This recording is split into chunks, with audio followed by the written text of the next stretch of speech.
কাছে আছে, তুই ওরকম হইতেছিস কে? তোর কাছে কেবো আমার না পুড়িয়ে জ্বলে গেছে আর আমার না কষ্ট আছে। তোর কাছে তোর কষ্ট আছে, তোর কি জানিছিল? কাশিয়া বলে গেছে কি জানা গেল তাওই নিয়ে গেছে আর ভাই আলো দুয়ার খুলে দিন এইটুকু আমার। আচ্ছা দর্শক, প্রথমে আপনারা শুনেছেন আশিয়া ধর্ষণের মূল রহস্য এতদিন পর খুঁজে পেলাম, এবং এই রহস্য উন্মোচনে অনেক কিছু কাঠখোড়া পোড়াতে হয়। এই নারী বলছেন আশিয়া ধর্ষণে কিভাবে কি হয়েছিল তা বিস্তারিত সব কিছু জানিয়েছেন। উনি বলেছেন যে কে কিভাবে ধর্ষণ করলো, তার ছেলে কি করেছে, হিটু শেখ কী করেছে, এবং আশিয়ার বোন কি বর্তমানে তার যে পরিস্থিতি ছিল সব কিছু জানিয়েছেন। তবে এতদিন পরে কেন এই রহস্য উঠে আসলো যা ফাঁসির রায় হয়ে গেছে? কথা বলি সেই সময় বলতেছে কি যে তুমি ভালো হয়ে রেখো, তাও কষ্ট যে আমি যেটুক দেখেছি আমি সেইটুক বলতেছি। ওর বোন কইছে যাপু, তাও দেখে পিসাব করতে গেছে, গেলি পারে ও বলে উঠে বলে উপরে খাটের পার শুয়াইছে তহির পার শুয়ালি, তার কাছে আপু তা ওর কাছে আছে, তুই ওরকম হইতেছিস কে? তো ওর কাছে কেবো আমার না পুড়িয়ে জ্বলে গেছে আর আমার না কষ্ট আছে। তোর কাছে তোর কষ্ট আছে, তোর কি জানিছিল? কাশিয়া বলে গেছে কি জানা গেল তাওই নিয়ে গেছে আর ভাই আলো দুয়ার খুলে দিন এইটুকু আমার। আচ্ছা তাওই নিয়ে গেছে এইটুকু, তোর বোন কোথায় ছিল রাত 2:30টার সময়?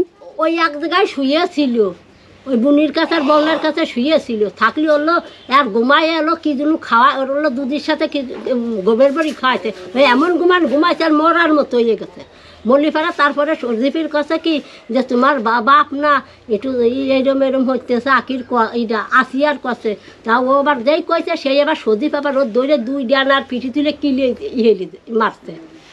ও আচ্ছা, তাহলে মানে আসল এই কাহিনীটা কিন্তু আমরা জানি না, এই জন্য আমরা একটা বিভ্রান্তির ভিতরে ছিলাম যে একটা মেয়ের সাথে এত কিছু ঘটে গেল।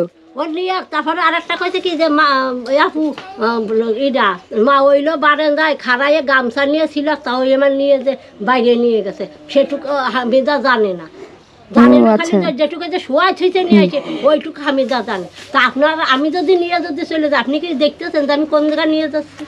তাহলে ওকে ঘুমের ওষুধ খাইছে? হ্যাঁ, ওর ঘুমের ওষুধ দুধের সাথে খাওয়াইছিল। এই দিন এই বাড়িতে দুধ নিয়ে যায় 4 কেজি দুধ নিয়ে যায়।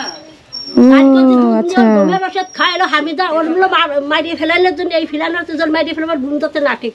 যেই হামিদা যে ওইটা কইতে সজীবের কাছে আগের দিন কইছে যে তোমার বাপের কলম চরিত্র খারাপ, এটা আমি দেখো এই হইতেছে। এর আগে একবার আমার ওই নাতির ও বাইরে গেছে পিসাব করছে, ঘরের দর হেরেছে লাইট নিবেছে নিয়ে ওর ঠাইসে ধরছে ও শ্বশুরি, তারপর ওর ডলফাত করে ওই বাড়ি ফাটাইছি। আপনার কি হয়? আমার নাতি নয়। আপনার বাড়ি কোন জায়গা? আমাদের বাড়ি ওই পাশে। তাহলে কি এই বয়স্ক মহিলা সে দাবি করছে প্রতিবেশী নানি হন, এতদিন কেন মুখ খোলেন নাই? এমন প্রশ্ন সাধারণ জনগণের। এই মুখ খোলা না খোলার পিছনে কি এমন রহস্য আছিল? তাহলে কি উনি ভয় পেত নাকি অন্য কিছু? অবশ্যই আপনাদের জানা থাকলে